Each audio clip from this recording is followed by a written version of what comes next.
Welcome, everyone. My name is Jason Petticone, and this is my daughter, Magnolia. She's 3. And we're very excited to welcome you to the newest installment of our free online public lecture series. So I know that a lot of you have been here before, but I also see a fair number of new names, which is just great. That's kind of the goal of this series. We have been putting on more or less a monthly basis, a short, accessible talk about some aspect of classics, which is, of course, the mission of our institute. If anyone here is new to the Paideia Institute, you can check out our website. I'll post it in the chat. We're a nonprofit organization that promotes the study of Latin and ancient Greek through a bunch of different programs, including travel programs to Italy and Greece, and other online educational initiatives, an after-school program teaching literacy through Latin to younger children, and all sorts of other stuff. So please check us out. I am very excited to introduce my friend of almost a decade. We were doing the math when we checked in last week, and Patty. So the Paideia Institute runs a conference every year in New York City where we bring some of the most talented Latinists from all around the world together, and they actually give talks in Latin as a spoken language.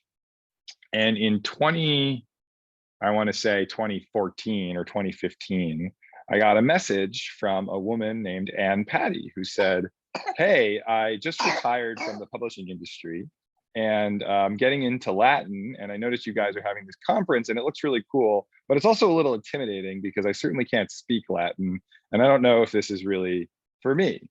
So I Googled her as a good, nonprofit head and who does fundraising. I immediately knew, everything about her that the internet could tell me, and learned that this was a very impressive person who had a long, distinguished career as an editor in publishing, had discovered a couple of really important books, which were household names, at least to me, like What's Eating Gilbert Grape and Life of Pi.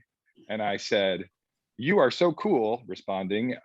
"We definitely want you to come. We're totally interested in, getting people like you involved in the classics and in learning Latin."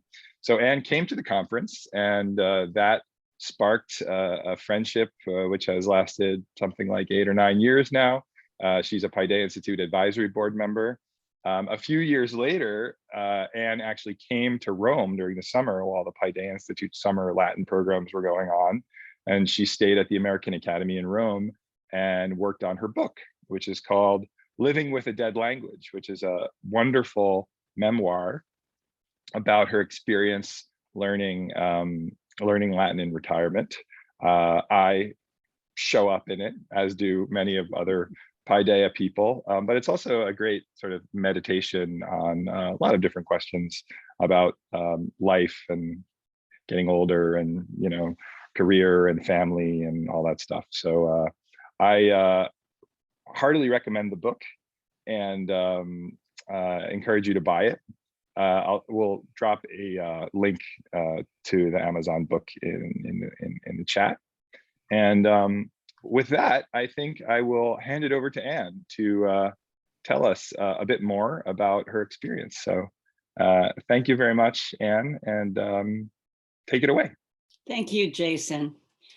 I was watching the NPR news last night. I was like, this is my brief but spectacular report on the geriatric learning of Latin. So I started learning when I approached the age of 60. It was 2009. In 2008, the publishing industry kind of imploded. I got offed along with a lot of other people. I was 58 years old and I still had a lot of energy. And I thought, oh my God, what am I going to do now? So I did a lot of freelance work, but that was kind of depressing because I was used to working with really good writers, and really good writers don't hire freelancers. Wannabe writers hire freelancers. So that was really crazy. And I thought, oh my God, I don't want to be in your brain. I'd rather be in mine, but I need something to do with it. So I thought, what should I do? What should I do? I had this great career, but it wasn't going to be the same. I had moved to the country. I wasn't a New Yorker anymore. I was very lucky because I had been early in the publishing thing where they still had pensions. So I didn't have too long to wait before I actually had a nice little income. So I had time on my hands. I had time, loneliness, and I was in exile. And I thought, what next? So I kept thinking, what did you miss? What did you miss? You now have this great opportunity. What did you miss? And it took me a while, but I realized that what I had missed was learning Latin. I had had one semester of Latin when I was in the 9th grade, of which I remembered only the singular declension of Agricola. But I had become more and more as I got older and older, a complete grammar nerd. Part of that was my job as an editor, and I thought of myself as a guardian of the language. And I was one of those people who people always send the little thing to is you can have friends, you can correct people's grammar, but not both. And I really didn't care. I corrected their grammar. Anyway, I thought it was my job. And I did a good job at it. I had a husband who wasn't a very good grammar Greek, and his usage has improved greatly. Anyway, so I figured, what did I miss? I miss grammar. I miss grammar. Let's go to the home of grammar. Why don't you learn Latin? Why don't you do something really, really hard? Although I didn't really think it was going to be that hard because I was pretty much fluent in French. I'd had 12 years in school and I'd kept it up and I could still read in French. I had a little bit of Spanish, but I could never learn Spanish because the French intruded. So I'd be in a Spanish class and everything come out in French. So I thought, well, let's try Latin. I won't have to talk. The French won't come out. So I started researching. I live in Rhinebeck, New York. Near me is Vassar, Bard, 2 CUNYs, one in New Paltz, one in Albany, Marist College. Anyway, none of the public colleges offered Latin. Bard offered Latin, which is quite close to me, and so did Vassar. So I wrote to the guy at Bard. I explained who I was. I said, I'd really like to take Latin. And he said, I'm sorry, I just don't let beginners audit Latin. It never works. However, if you want to work with me for $125 an hour, I'll tutor you. And I was like, I don't think so. So I got bored for another year. And then I thought, okay, you can drive 40 minutes every day to Vassar. So I contacted a young professor there named Curtis Dozier. And he immediately said, sure, I'd love to have you audit. Well, that was really fantastic. Curtis being 1 year older than my daughter. So I'm at this point 59, about to turn 60, and I go back to class. And it was fantastic. It was terrifying, but it was wonderful, number one, to be in the classroom again. And basically, I was the age of everybody's grandmother. And I made friends with 2 women, and most of the people would just look at me. And I'll never forget one fellow who had a blue stripe in his hair finally turned around after about 4 months and he said, what are you doing here? And I said, oh, I'm learning Latin just like you. Anyway, so there I was 4 days a week at 9 a.m. driving down to Vassar, having my little oatmeal breakfast and taking class. We used the textbook, Learn to Read Latin. I really enjoyed it, and I was really not good at it. I could kind of get the concepts. The vocab would just go. And, you know, I had always been an A student, and suddenly I had to work really hard to like scratch up a B. But I still did it. It was humbling, but I loved it. And the more I did it, the more fun I had. I would go to Vassar and I would chant the conjugations in my car. When I couldn't sleep, I would do conjugations and declensions rather than counting sleep. I made flashcards, which someone advised me to do, which was really helpful. And I thought of it as my part-time job. So as the new grammatical concepts that I'd never heard of came, I was in heaven. The passive periphrastic, the dative of reference with genitive force. For a grammar geek, these things were just heaven. So I started keeping lists of them. I mostly fell in love with the ablative absolute, which people always dread. It's my favorite thing because you can go hippity pop, change, 2 words, pop, pop, on to the next. Love the absolute. So I finished that year. I didn't get a grade, thank God. I hate to think what it might have been, but I did okay. And then the next year, I took an intermediate course with a visiting professor on Catullus. Second week of class, he said, okay, and it was 3 days a week, Monday, Wednesday, and Friday. So second week of class, he said, okay, your assignment for Monday is to learn Catullus 5 by heart. I was like, oh my God. Oh, and there were only like 6 of us in that class. So like if you were a slump, it would be noticed. I spent probably 20 hours memorizing "Oui, moose, mi à l'aise, biatque à mes moose," but I learned it. And he never asked us to recite it. But he did say, now that you've learned this, this is a really great thing, because when you are old and in the hospital and really bored, you can repeat this to yourself and you will feel better. I was like, okay, I can do that. The next semester was reading Apollonius of Tyre. I don't know if any of you know that. I had never heard of it. It's like a cheesy Roman novel, kind of like The Perils of Pauline. Absolute is perfect in this book. He uses it all the time because so many disasters befall this guy that it's just going, next disaster, next disaster. But it was really good because the teacher said, my goal here is to have you have one less book with you when you read. So I went from 2 dictionaries to 1, and I learned in that class SPQR, which I hadn't known about it, which saved me a lot of time. I'm hoping you all know what SPQR. I better tell you in case you don't. It's a website where you type in a Latin word and it gives you the meaning, the case, and the various meanings it might have. So it's like a real shortcut. In fact, the professor, that same professor I took a class with a number of years later, told me he had to change his beginning classes because of SPQR, because it let people cheat too much. So then I was 2 years in, and then I was ready for advanced Latin. So I took a course on the epic poets with a man almost my age. That was really great. And there were a lot more people in the 3rd year Latin, because unbeknownst to me, part of the reason none of my people offered Caesar or Cicero was because those are AP subjects, and many Latin people join at year 3 when they get to college because they're AP students. So suddenly I was with a lot better students. But I was pulling along and I was getting better.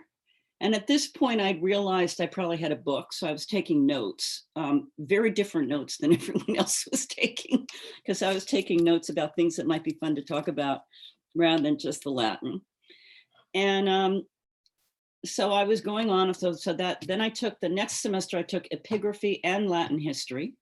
And then the next semester, I took another Latin poetry course. And at this point, I'd started writing my book. And I was I'm kind of an obsessive enthusiast. It was why I was a good editor, because you have to be an enthusiast. So I always wanted to talk with Latin about people. My friends would go, okay, Anne, enough of the Latin. Could you just stop? So that's why I started writing the book, because I kind of wanted to absorb what I was doing and I needed an interlocutor. And my friends were probably more annoyed by my Latin conversation than they were by my correction of their grammar. So I'm still taking classes, and I did meet Jason because I looked on the internet, because I thought, one of the reasons I wanted to go to a college course rather than doing it on my own is I had a life with a lot of people and a lot of chatter in it. And suddenly I was living in 15 acres with a rather tacit man that doesn't talk too much in chipmunks. And that was really the conversation, that I had nothing.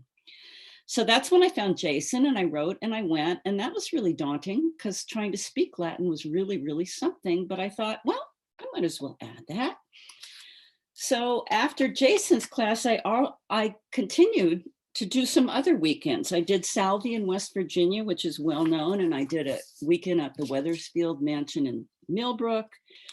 And then I went to a summer week at the Boston Summer Conventiculum in Salem, Massachusetts, where you are living in Latin for 7 days. I was by far the oldest person there. I was also the only non-teacher. I was very fortunate to have a really good and generous and lovely teacher staying with me. I mean, we shared a room. And actually, I left after day 6. I just couldn't stand it anymore. I was so exhausted. I made up some lame excuse that my dog was sick or something and escaped because I thought, okay, I am serious about my Latin, but I can't really get this serious. So then my book was published, and that was kind of wonderful because I was really afraid that the true Latinist would just think I was a ridiculous dilettante, but in fact, the opposite happened.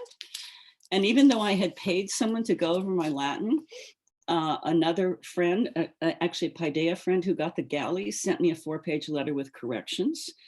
All those were fixed for the paperback edition, but even after the paperback edition was published, I got a well-known Latinist sent me 10 corrections. And then a few weeks after that, I got another 5. So it really does take a village to get the Latin. And it's not only me, because all these other people hadn't caught those errors, and there they were. So rather than going full time as I was writing after my 4 years, I figured, okay, you now have an undergraduate classics degree. So I took one class at Bard, and actually it was really funny how it happened because the professor who wouldn't let me, audit contacted me in order to consult me about a publishing issue through Facebook. So I went over and visited him, and I said, I don't know if you remember me, but I was trying to audit with you 4 years ago, and it's really too bad I didn't because, I cost $250 an hour, but I'm free if I'm doing Latin with you. I couldn't resist. I just couldn't resist being a jerk. Anyway, he and I became friends, and he actually ended up introducing me up here for my reading. So that was really sweet. And I also went to one class at Hunter, which was pretty great. It was on Monday nights, and I wasn't the only elder Latinist there. In case any of you over 60 set don't know this, all the CUNY schools will let you audit. I think it's like $80 a year. You do have to have permission from the teacher, but you can audit any class for $80 a year if the teacher gives you permission. And I also believe that at private colleges, I think teachers like having an elder around. I think it kind of makes the young people who feel like they have to do this wonder, wow, what are these characters doing this for? I think it's a big plus. Anyway, I finally got good enough that I figured I could give back the free education I had gotten, and I started teaching. So I started a class at a local library, and it was for 12 to 15-year-olds, because I figured, that's a really, really hard age, and probably language geeks really don't want to do sports and all the other things, and they would probably really love a Latin class, and maybe I'll get a geek or two. Well, I got an amazing geek. As we went around the first day, there were 12 of us. There was a little boy who was sitting on my side, pulling on my sweater going, are we going to talk about the dative? I really like the dative. And his mother was there behind him saying, Peter, wait your turn, wait your turn. Anyway, she contacted me the next day. It became very clear that this kid who was 8 was way too impatient, too young, and too smart to be taught with the rest of the class. So I began teaching him on his own. He was clearly on the spectrum. He was beyond brilliant. I used the text with him, Latin for the New Millennium, which is a pretty difficult college text. And in 3 years, 1 day a week, but not every week, we finished that text. By the end, he was correcting me as much as I was correcting him. But we still had a good time because for us, Latin was like our mutual friend. His handwriting was indecipherable, so he would stand up and rock while we did the homework. But he said, you see, my brain is a lot faster and more dexterous than my hands. So I'm better doing this orally. So that's what we did. And if he heard something once, he had it memorized. And for Peter, we called him Petrus because we all had our Latin names. The language was like a person. He'd come in with the most interesting things. One day he said, I really prefer the imperfect to the perfect. It has blurry edges and the perfect has sharp edges, and that feels friendly to me. And he really disapproved of reduplicated perfect stems like dati and kurkuri and pepuli. He just thought that was just shouldn't have been done, and he really didn't like that. But he loved charts. So as I taught Petrus, it was like having a review of everything I'd learned in Latin. My other class, which started at 12 and then dwindled to 6, and by year 3 dwindled to 3, was 3 girls. One of them got a full ride to Exeter. One of them moved away. One of them tried to start a Latin club at her high school, contacted the principal, made up a flyer, talked to me about it. I was willing. The principal wouldn't talk to her, wouldn't call me back. So I guess the principal wasn't interested in a free Latin class, which is kind of disturbing, but I guess that's the way it is. And then Petrus got so good that he actually had to find a better teacher. He like really was way better than I was. And at this point, I think he was approaching 12.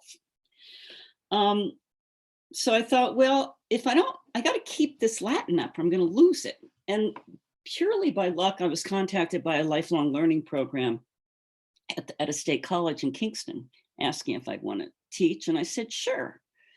So once again, I said, I don't want more than 12 students. On the first day, there were 15. Once again, on the second week, there were 10. On the third week, there were 6. And it ended up being a class of 6, but it was fantastic. And I used for that class Latin via Ovid, because it starts with stories from Ovid while you learn the grammar. So for once a week, and also for someone who doesn't just want to do the rote thing, it kind of really made a lot of sense. Anyway, at the end of that, I said to the class, look, these guys aren't paying me enough for me to fill out all the forms. And if y'all want to keep taking class, I'll teach you for free. So we started meeting at the Kingston Library, and we are now through almost 4 years into class. We did all of Latin via Ovid. We did the intermediate Caesar Bella Gallico. And then they thought, and then one of my students, my very best student, said he had found this 38 stories, which is a companion to Wheelock. So he wanted to do that. And it's really easy, but that was fine with me. And they're such serious students that they all got Wheelocks, and they're doing their whole review on it. And obviously we moved during the pandemic to Zoom. But the class is great. My best student is Johannes, who was a retired math teacher. He wanted to start learning Latin because he read a lot of history, and he found it very frustrating when people had Latin words in the book and didn't translate them. So I actually have Umberto Eco and the Name of the Rose to thank for Johannes being in my class. He is by far my best student. He even corrects me now and again. His homework is always perfect, but he cannot, for the life of him, read a sentence in Latin. He is hopeless at it. So I said, okay, Johannes, I'm not going to make you read anymore. Unlike Johannes, Donna, another retired teacher, is a most excellent reader in Latin. In fact, she can almost even do scansion. You know, she can really do it. Her translating, however, isn't anywhere near Johannes's. She has a lot of problems with the perfect and passive tenses. And like all my students, they really have problems with the nominative versus the objective. And this reminds me of my pet peeve. One of the most frequent grammar corrections I make is between you and I give my little lecture about the objective case. Well, it seems that even in Latin, people have trouble, even though it's not the same. It's looking for the M or not. They still have trouble.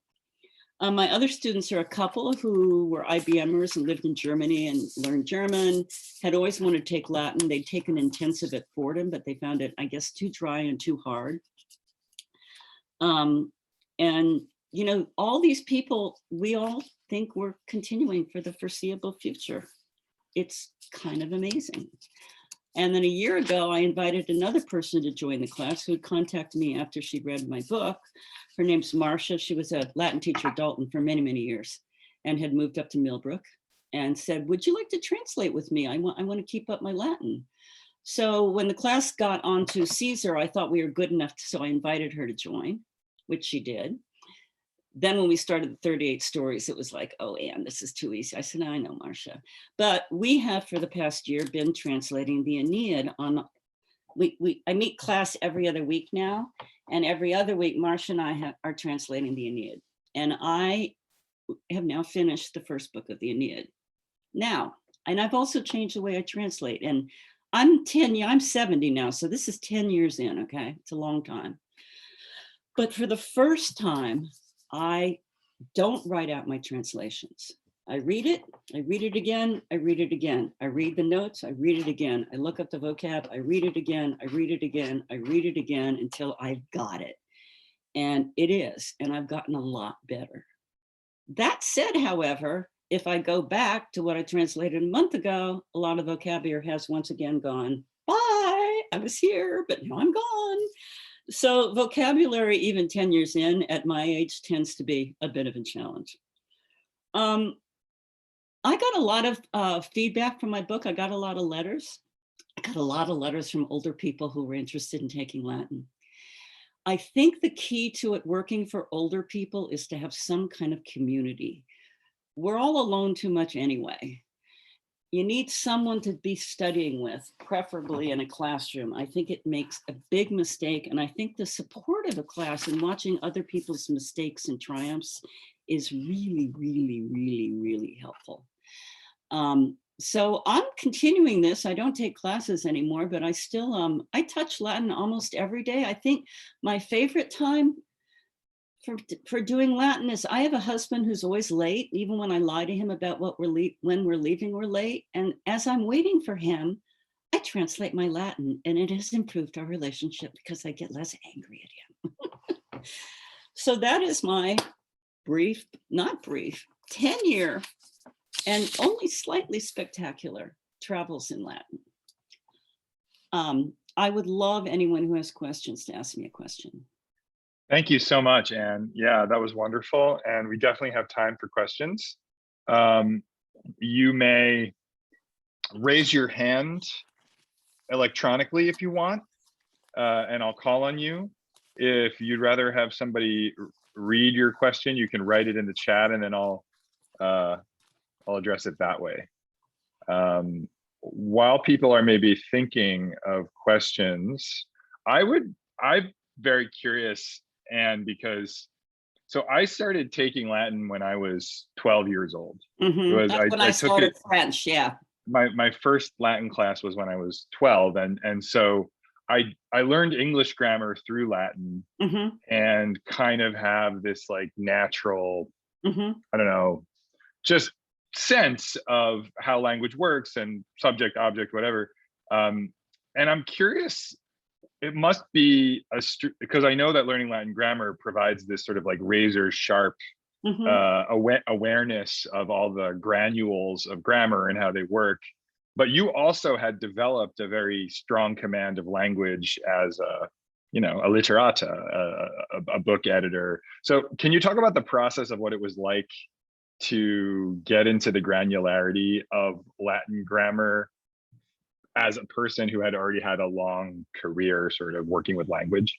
Well, for me, it was thrilling because, I really like grammar. It's weird, but grammar is like one of my favorite things. I like the way you have to think about it. So with Latin, the difference for me was there were all sorts of new concepts that I had never heard before. And that just was kind of thrilling for me. And I do think it made me able to learn. I really believe I first learned grammar because I learned French. And I think when you learn French, any foreign language, I think teaches you grammar better than English does. And then because I was an editor and because I would hear even editors make these horrible mistakes, I really worked to make sure I was really good at it. But the Latin just added another layer, maybe a deeper layer. It was like it added another basement onto my language. So there were new concepts. It wasn't just a repeat. But that kind of stuff I could learn, like, I didn't know what a gerundive was. Well, there aren't gerundives in English. I knew what a gerund was. And that kind of stuff was actually much easier for me than memorizing the vocabulary. Great, thanks, Anne. Yeah, I also feel that way about grammar, and just in case anyone else in the audience feels that way, I shared a little picture of something which is near and dear to my heart. It's a medieval manuscript illumination called the Hortus Deliciarum, which illustrates the liberal arts.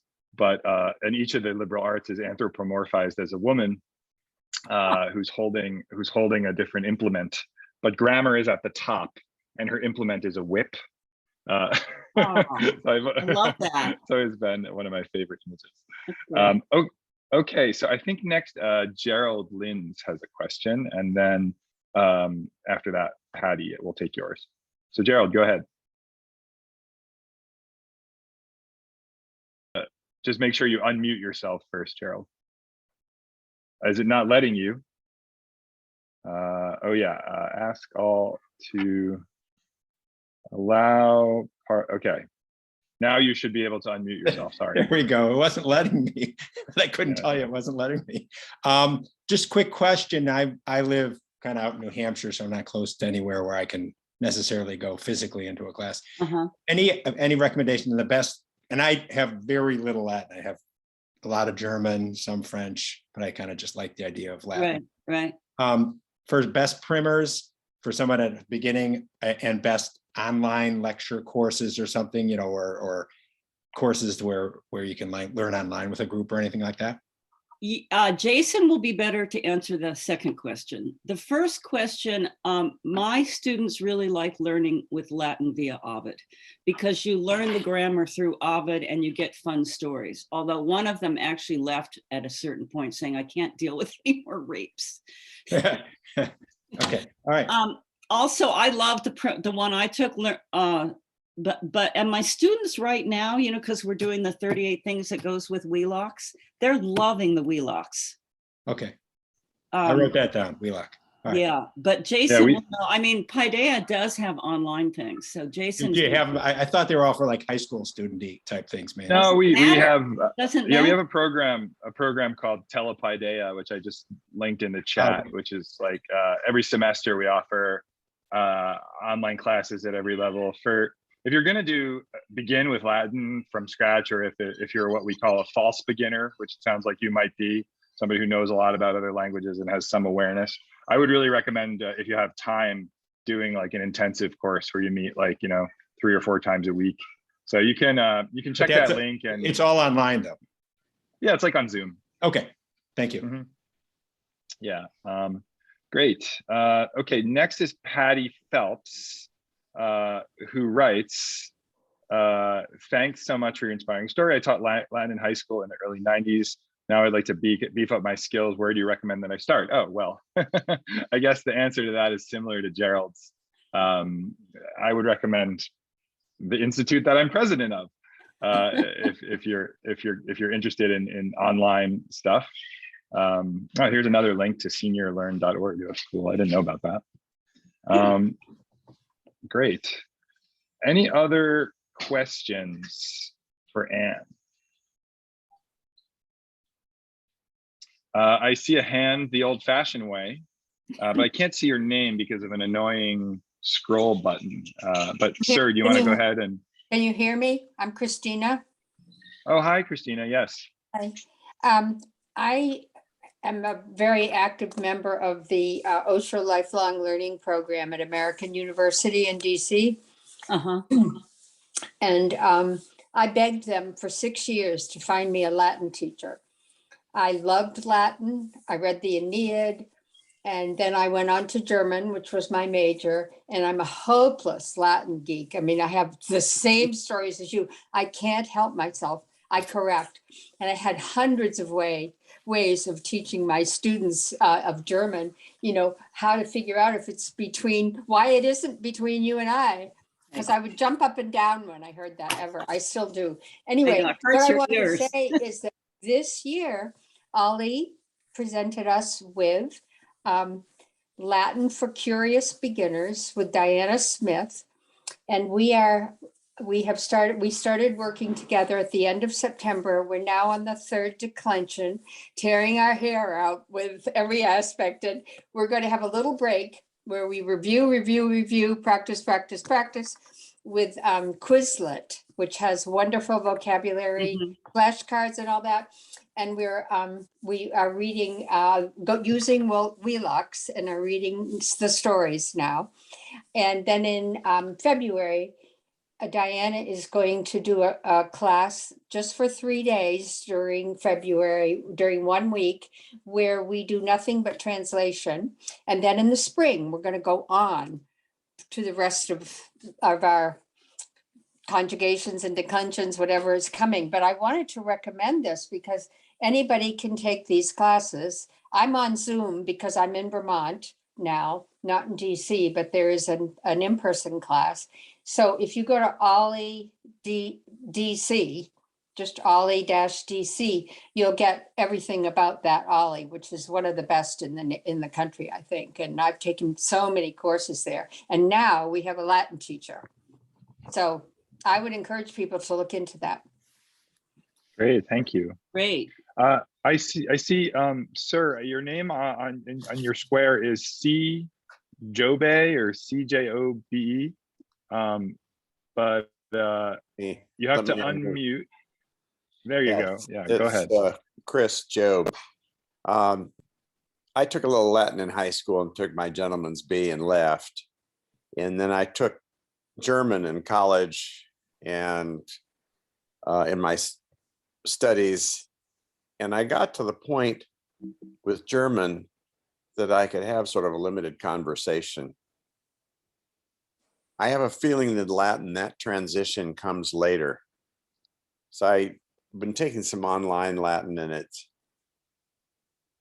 about as far as salve. And then I just, did you notice compared to French that it was a later point when you actually started making conversation in Latin? Yeah. Or talking to yourself in Latin? Yeah, yeah. How long does that take?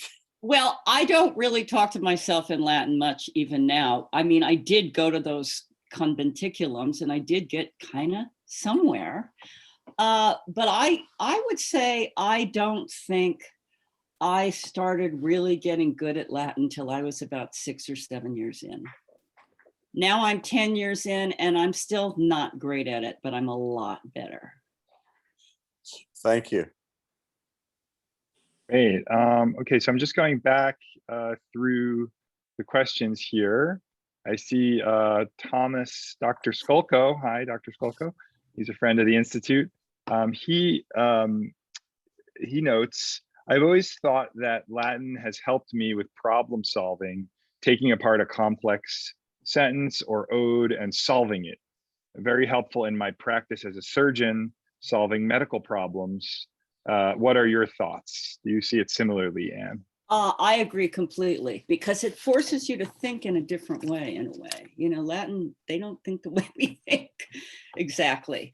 And so I think it makes your mind more supple if you have to do something that's kind of counterintuitive.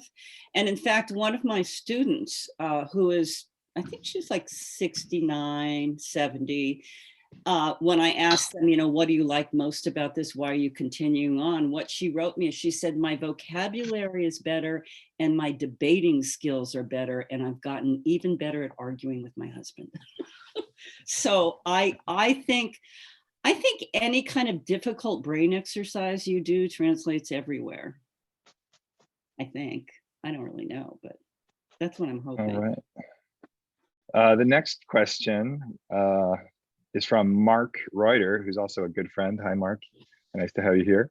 Do you feel that Latin has fallen on hard times? As a retired editor, what did it look like from that position? You mentioned your friends being fed up with your talking of Latin. Please say more.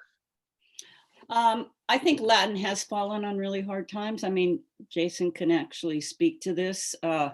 In 2008, you know, there used to be Latin in my small town at the high school. It was the first thing to go. You know, and where Latin goes, so the rest of humanities follow. So it's all very, very depressing.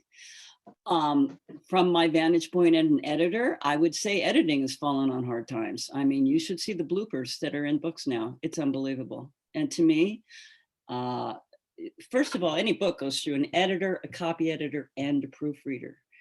But I've been to things where there's editors talking and they say things like between you and I. So I think language has fallen on hard times. And I think all the humanities have fallen on hard times and we're just getting stupid. Don't start me. It's really depressing, but some of us can hold the fort. And in terms of my friends getting annoyed with me talking about Latin, I'm kind of probably overstating how they were annoyed. I had one friend who had taken a lot of Latin in college and he would discuss Latin with me endlessly. I just think most people I guess they found it pretentious in a different way than they find it pretentious when I throw in a French phrase. I think they just aren't interested. Why? I don't know. Not everyone's interested. I mean, it's a very particular kind of person. And you know it right away. When I started taking it, I thought, you know, this is either really going to work and catch hold or it's not. For me, it caught hold. For a lot of people, it just doesn't. I think you have to be inclined toward that kind of thinking and working out. I mean, to me, it's the opposite. Like, I cannot do a crossword puzzle to save my life because I'm a very literal thinker and I can't think the way they think. But I can do Latin. So what's that about? I don't know. We all have different brains. It's not for everybody. All right, before we move on, I just want to make sure I see Thomas's, I imagine that's Dr. Skolko, Thomas's hand up, or is that a different Thomas? Did you get your question answered? I just want to make sure I don't miss anyone. You talking to me? Oh, maybe that's you, Thomas. Okay, there's multiple Thomases. What's the plural? So please go ahead. Oh, salve homes. Nulla questiones sed gratis tibiago. Okay, a little practice. What the heck? Very Yeah, good. I'm a kind of retired too, and I studied high school Latin for 5 years, 7 years. I don't know how long high school lasts these days. Some college, and so 50 years later, I figured, what the heck? Let's go back. Let's go back and learn. My grandson goes to a middle school in Massachusetts, and he can take Latin middle school, but the colleges around here, well, I guess Brown probably does, Yeah. but the colleges around here, I mean, so I've been doing a lot of online. There's some really fine online resources that you can kind of learn a little bit from YouTube.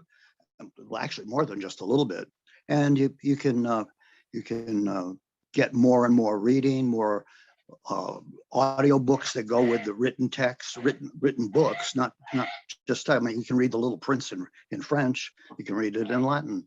I have it. No, yeah, I mean, it's just one of my There's Mary books that I read to my Popina kids. too. Maria Popina. Yeah. Oh, there's lots of stuff.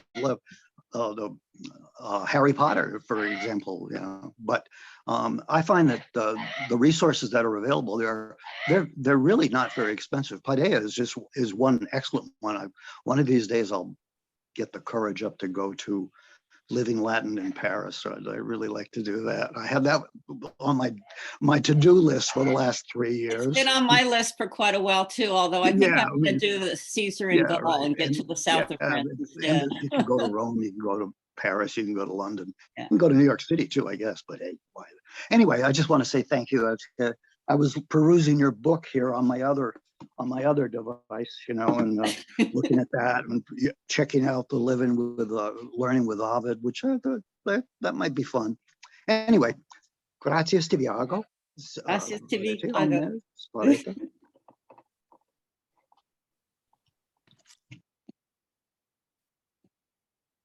Oh, everybody just went mute. Oh, sorry. Okay. I accidentally. I don't was think I still have muted. that much power. Yeah, no, that was my bad. It's I was because just saying he I'm spoke in Latin. The gods said, we like him. I'm trying to keep a list here and make sure we go in order and everybody gets their question answered. So I've got on my list still Gerald, I think you have another question. Yeah. And then Nancy, Angelo, and Susan. So we're going to do Nancy, Angelo, and Susan first, and then we'll come back to you, Gerald. Okay. So Nancy writes, thank you, Anne. I'm 70 and still working as an editor. I work 12 hours a day, but Wow. I would love to start again with Latin before I drop off to sleep. Any suggestions for an easy read to motivate me to pick up the grammar again? Thanks. I found I go away for a month every winter, and one year I asked my students to get fabuli what is it, Syrii, Fabulae Syrii, which is a book that's made to go with another Latin text called Living Latin Prespe Illustrata.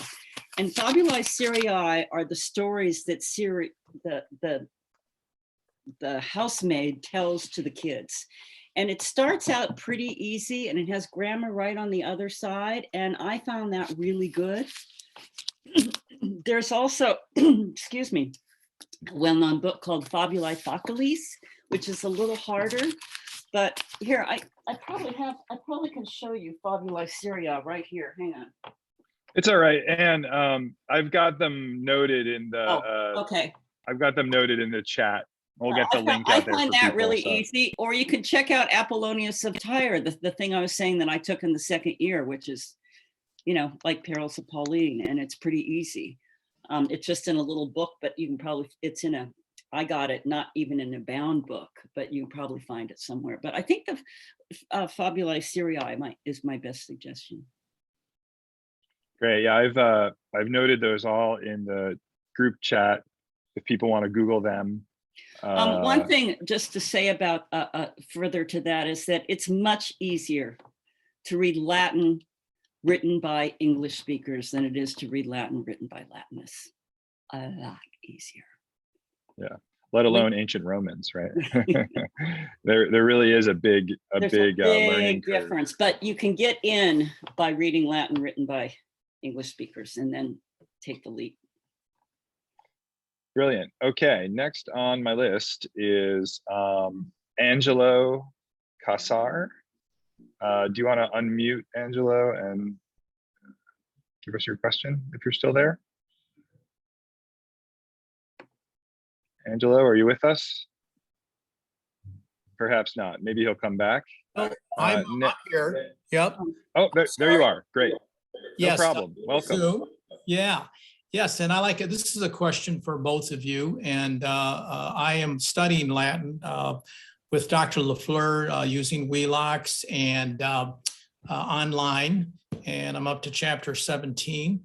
And I'm starting to think in Latin, actually. And I'm starting to try. My goal is to speak in Latin. And it's interesting when somebody talks, I say to myself, well, that's the imperfect tense and that's the perfect tense. And I try to say the same thing in Latin if the sentence is short. But of course, the problem is vocabulary. But after I finish these 40 chapters, my question to both of you is, what would be a good, would it be the Paideia Institute to go to as far as learning to speak the language? Or is that what you would recommend, I would assume, or what? Yeah, I think that's what I recommend. Jason, you obviously Jason's going to recommend that. Yeah, well, I have a conflict of interest. I mean, there are a lot of opportunities to get started speaking. I would say the easiest point of access is probably our Living Latin in New York City conference, which we offer every winter in February. Obviously, at the moment, there's a sort of pandemic happening, so maybe you're not comfortable getting together in person, but also TelePaideia, which is I linked up above, and I can link again, offers beginning conversational Latin classes every semester, and they're affordable. They're limited to 5 people, so that's a really good place to get started. To mention a few others, the University of Kentucky has a wonderful immersion program run by Terence Thunberg, who is probably the most accomplished spoken Latinist in America. So I would check them out as well. You can go to Kentucky for a week in the summer, and then they also run little immersion events elsewhere as well. So Jason, is Salvi still going on? Salvi also, I should mention them too, the Septentrionale Americanum Latinitatis Vivae Institutum, or Salvi, is a nonprofit organization that runs immersion events as well. So you go for a weekend or a week and you live in a sort of, community home and speak nothing but Latin. But I would recommend our conference first for an in-person event, because it's short, it's only 2 days, and it's not complete immersion. You go into immersion experiences for like an hour or two, and then you come out and you can have a coffee and talk or vent or debrief in English, and then you go back in. So it's a nice introductory experience, or the TelePaideia online class. And I can also say about the conference in New York, because Jason kind of can't, is that it is really good. They have really good people there, and you will learn things there. They do teaching as well as talking, and it's really quite, it's absolutely the place to start if they have it. And is after 40 chapters of Wheelock, do you think that is adequate to be able to attend these conferences and maybe make out some? Also, do people, I notice, I also speak the native language of Maltese. I'm from the island of Malta. And I noticed that I left there when I was 2 years old. I spoke it at home. But when I went there, I learned something, and that is that I could understand children more than adults, because adults talk fast and children talk slow and more clearly. And I don't know if anyone had this suggestion, but I'm wondering if these conferences, if they would talk slowly and clearly, or do they talk like, because I've seen some of them on videos, they talk fast. Well, a lot of them don't. And the other thing is that it's much, what I find is and this is with any foreign language, it's much easier to comprehend than to produce. In other words, I can understand a lot if someone's talking in Latin, but for me to try to produce it out of my own brain, much harder. Okay. Well, I want to thank you for answering my question very much. I appreciate the time. Thanks, Angelo. Appreciate it. Keep up the good work with Latin there. Okay, next up is Susan, who I believe, let me just see, Susan Ackerman. You have inspired me to say yes to my son who wants to teach me Latin. What are your suggestions for an older brain? Well, once again, I decided with my students to use Latin via Ovid. You read my book, it talks a lot about everything that goes wrong with the older brain. There's a lot about that in there. And the other thing is, laugh at yourself.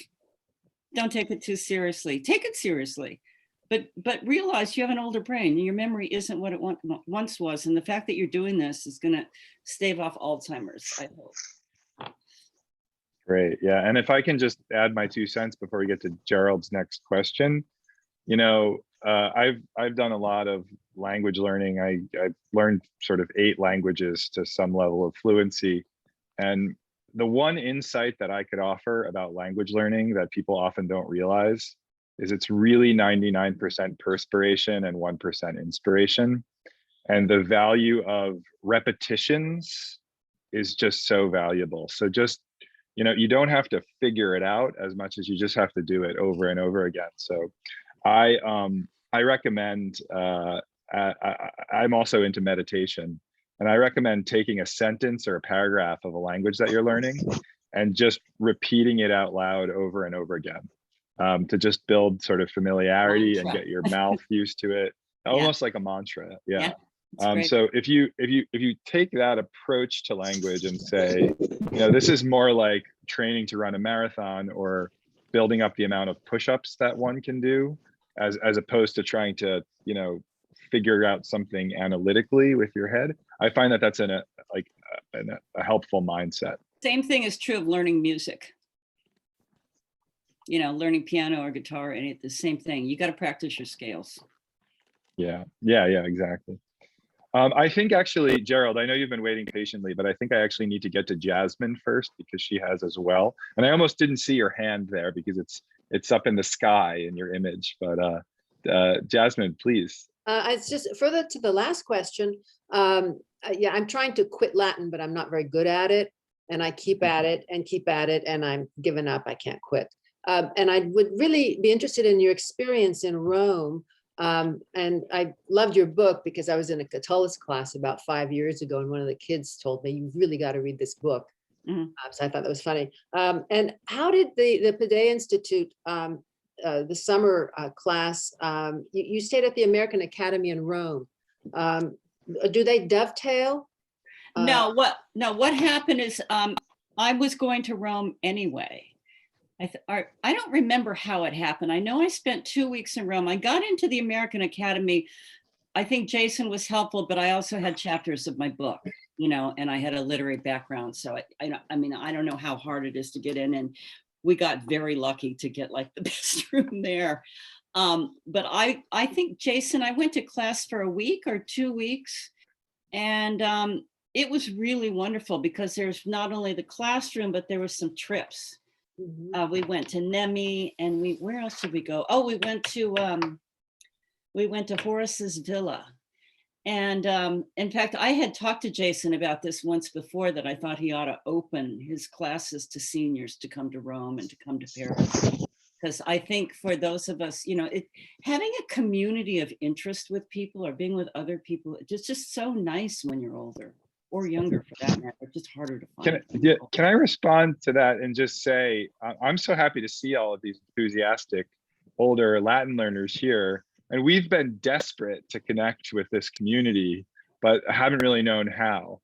So I would love to be able to get our programs in front of more people like those who are here. So if anybody can chat links or want to email things in and let us know, we will do anything to try to encourage more people of this stage of life to do our programs. Yeah, and one more to continue, work further to the last question also, is eventually I'd like to learn how to speak Latin. What is the class size in your Rome program? Is it, and what's the age balance? Well, we typically try to go for groups of 6 in everything we do. We find that beyond that, it starts to lose intimacy. Our programs traditionally have tended to skew young. So a lot of college kids or, you know, high school teachers, but occasionally we have some, you know, older all-stars who have been on a bunch of our programs. There's this one guy named Barry. The old person when I went. There was also the guy from Australia. There's a recently Yep. widowed man, and he was fantastic. And of course, we old people immediately bonded and started going out to dinner together. Yeah, we have. I don't know if Barry's iPhone is Barry Brinker or not, but is that you, Barry? I see. I'm not sure if. Oh, there he is. Yeah. I was going to say. Hi, I was going to say a few things, Jason. First of all, thank you all for this. But the living Latin and Greek in New York is good for all the reasons that you've said, and maybe you intimated this, but one of the great things is you can see the people like Melina and the other guy, I forget his name, but yeah. And you can pick and choose. You say, I really like listening to them. They're really good. And because you get that, and you can see the guy from Italy, and you can see the guy from Israel.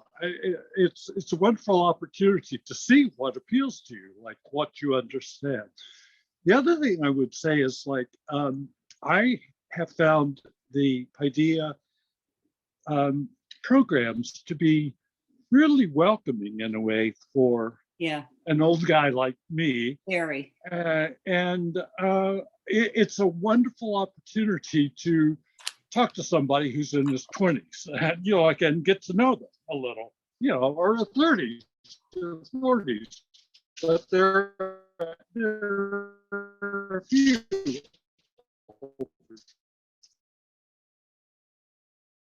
Thank you so much, Barry. That's wonderful. Just for the record, I think I've lost count of how many Paideia programs Barry has done. He's been to Greece multiple times, Rome with us, the south of France. You know, he's an old friend. So yeah, if you want any reviews, he's the one to talk to. Terrific. Okay. Thank you so much. Finally now, Gerald, we get back to you. So, thank you for your patience. Yeah, hi. I just had a quick question, more of a general.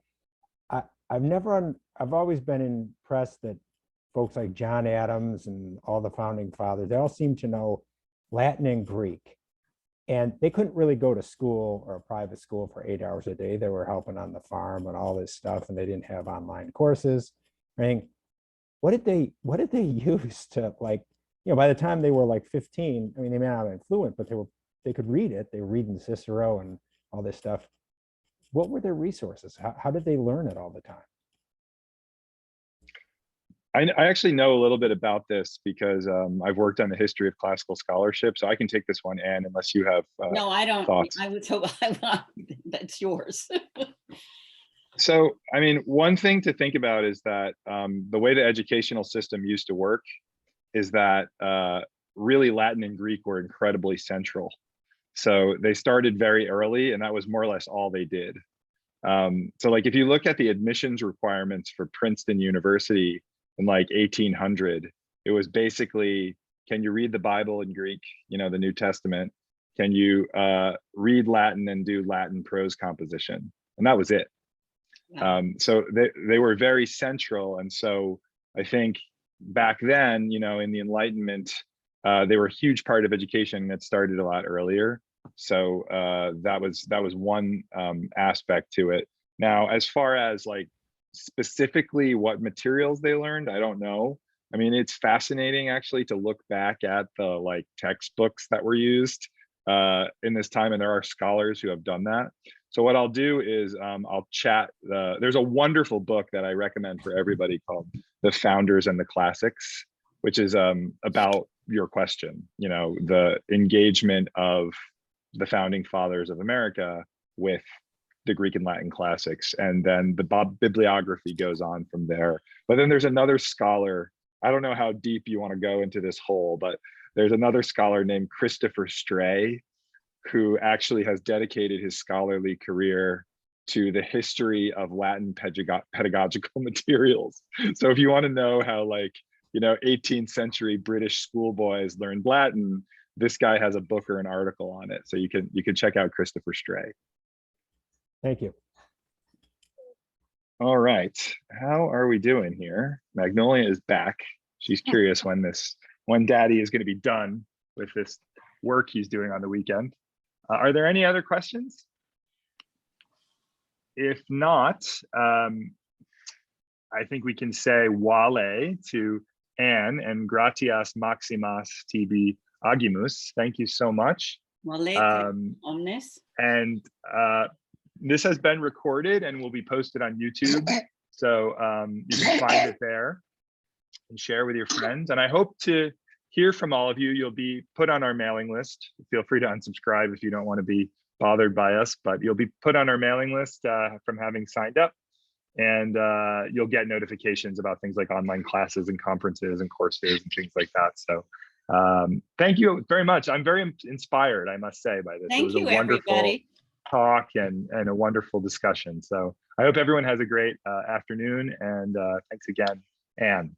Okay. Thank you. Take care. Bye. Bye.